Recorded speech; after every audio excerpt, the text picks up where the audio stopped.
The November morning air in New York City carried that sharp bite that made even seasoned New Yorkers pull their coats tighter. Stephen Colbert, host of The Late Show, had just finished a grueling week of tapings. His usual driver had called in sick, and for once, Stephen decided to walk through Central Park instead of taking his usual route. As he made his way along an unfamiliar path, Stephen heard a methodical tapping sound. Following the noise, he spotted an elderly man hunched over electronic equipment on a park bench. The man's appearance told a story of hard times. Layers of mismatched clothing, worn boots held together with duct tape, and a gray beard that hadn't seen a barber in months. But his hands moved with surgical precision. "Excuse me," Stephen said, approaching slowly. "What are you working on there?" The homeless man looked up, revealing intelligent brown eyes behind wire-rimmed glasses held together with tape. "Oh, hello there," he said, his voice carrying traces of education that seemed at odds with his appearance. "Just trying to bring this old transistor radio back to life. The problem isn't what most people think it is." Stephen moved closer, intrigued. "What do you mean?" The man held up the radio, pointing to its components with a small screwdriver. "Most people would assume the circuits are fried, but the real issue is in the antenna assembly. The impedance matching is off because of corrosion on the connection points. It's creating a standing wave that prevents proper signal reception." Stephen blinked hard. He'd expected a mumbled response, not a detailed technical analysis. "You seem to know a lot about electronics," Stephen ventured. The man chuckled. "Electronics, mechanical systems, aerodynamics. I spent 32 years designing aircraft propulsion systems before life threw me a curveball." "Aircraft engines?" Stephen's eyebrows shot up. "You're serious?" Boeing 747s, 767s, worked on the GE90 turbofan series, consulted on Rolls-Royce engines. The man's eyes lit up. Held 17 patents in fuel injection optimization. Stephen sat down beside him, his morning walk forgotten. "What happened?" "The 2008 financial crisis. My consulting firm went under. Lost my house, my wife left with the kids. Pride kept me from asking for help until it was too late. Been out here for 6 years now." "What's your name?" "Ronald Thompson. And you are?" "Stephen Colbert." Ronald's eyes widened. "The TV host? Well, I'll be damned." He extended a weathered hand. "Pleasure to meet you." As they talked, Stephen found himself drawn into Ronald's world of fluid dynamics and precision engineering. It was then that Stephen remembered his own impossible problem. "Ronald, I have a private jet, a Gulfstream G650, that's been grounded for 3 weeks. The engine keeps failing during startup, and 3 certified mechanics have declared it unfixable. They want to replace the entire power plant at over $2 million. Ronald leaned forward, interested. "What type of engines?" "Rolls-Royce Pearl 700s, brand new, less than 200 hours. "Ah," Ronald nodded, his fingers tapping rhythmically.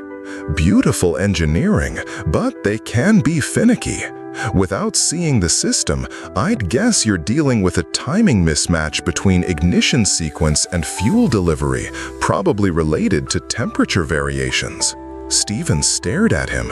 "You just diagnosed potential problems from a 30-second description?"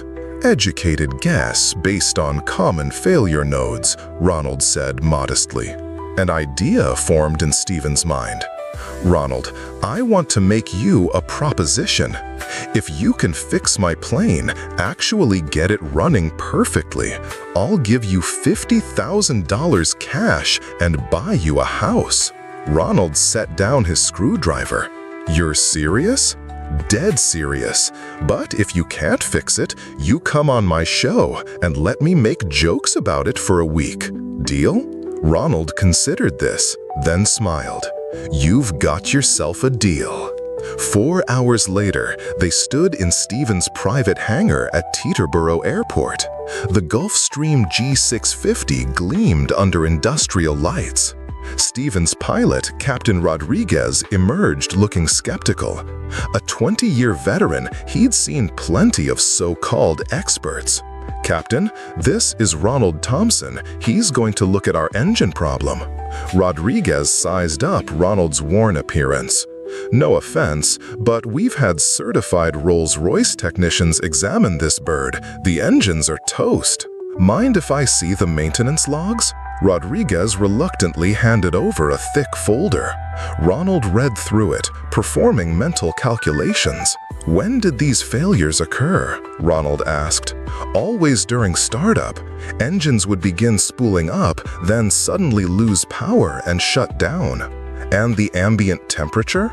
Rodriguez consulted his log.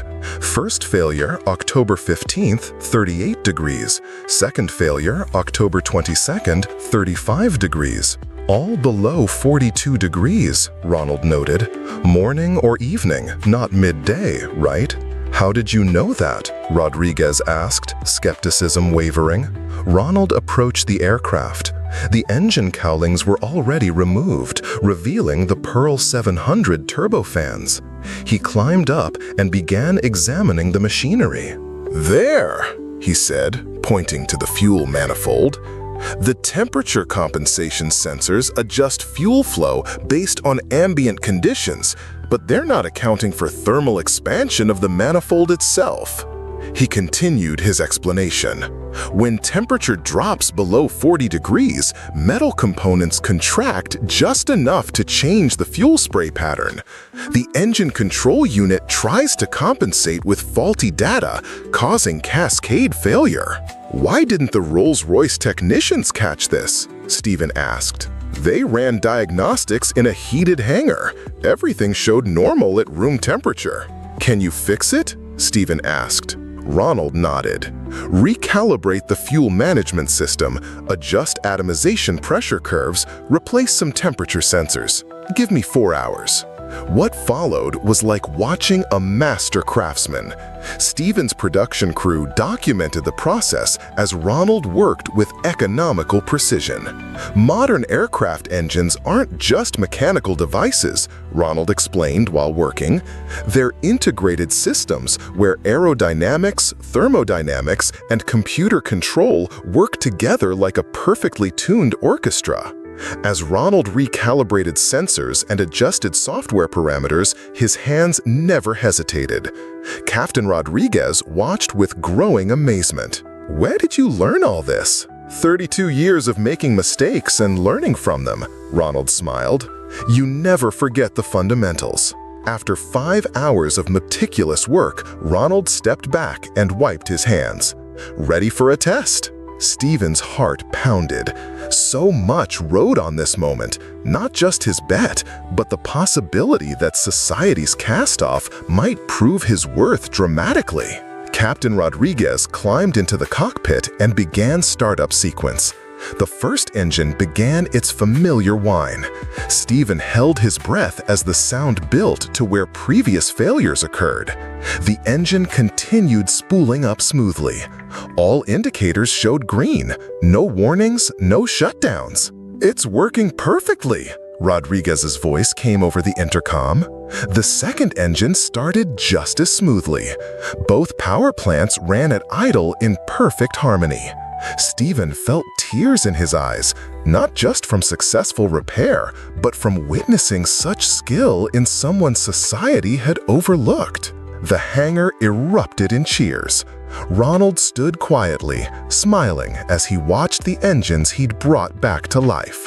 Ronald, Stephen said, voice thick with emotion, I owe you $50,000 and a house.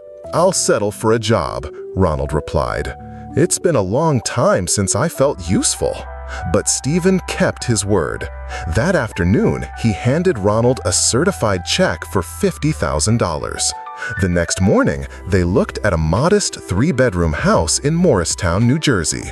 Stephen paid the $180,000 asking price in cash. Word spread through aviation circles rapidly. Within a week, Ronald received calls from Boeing, Airbus, and consulting firms. The invisible homeless man suddenly found himself in demand.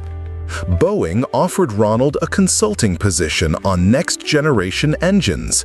The pay exceeded his previous career, but more importantly, it was meaningful work. Stephen featured Ronald on The Late Show, not as a joke, but as a symbol of hidden potential. The interview went viral. "The real miracle wasn't that a homeless man could fix my plane," Stephen said during his monologue, with Ronald in the front row. "It was that I almost walked past one of the most brilliant engineers I've ever met, because I judged by appearances." Ronald began speaking at engineering schools and established a foundation for homeless professionals. His Second Chances initiative helped former teachers, lawyers, and engineers find employment with an 80% success rate. "Thousands of skilled people live on the streets," Ronald would tell audiences.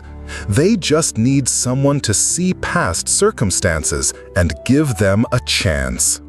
6 months later, Stephen prepared for a flight to Los Angeles. The Gulfstream had performed flawlessly since Ronald's repairs. Ronald arrived in clean khakis and a Boeing polo shirt, driving a modest Honda Civic. He looked transformed. "How's the new job?" Stephen asked. "Incredible! We're developing a combustion chamber design that could improve fuel efficiency by 15%.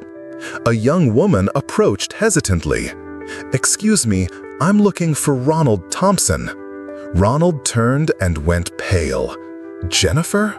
His daughter, now 24 and an MIT aerospace graduate, had seen the YouTube video and worked up courage to find him. "Dad, I've missed you so much," she said through tears. Stephen stepped away, giving father and daughter space for their reunion after 6 years. The story sparked national conversation about hidden talents among the homeless, leading to expanded job placement programs. Ronald's foundation grew rapidly, transforming lives across the country. 2 years later, Stephen's Gulfstream still flew with Ronald's perfectly calibrated engines. Ronald Thompson, former homeless man, was now Boeing's chief consulting engineer for advanced propulsion. His daughter Jennifer joined his team, designing next-generation aircraft together. "I set out that morning just trying to clear my head," Stephen reflected during a recent flight. "I never imagined I'd change someone's life and have mine changed in return." As the Gulfstream climbed through the clouds, Stephen thought about all the Ronald Thompsons still out there, brilliant minds hidden behind circumstances, waiting for someone to ask, "What are you working on there?" The engines hummed their perfect song, testament to human ingenuity and the importance of never walking past someone who might have the answer to your impossible problem. In Seattle, Ronald Thompson continued designing engines for humanity's next leap into the sky. Proof that extraordinary solutions come from the most unexpected places.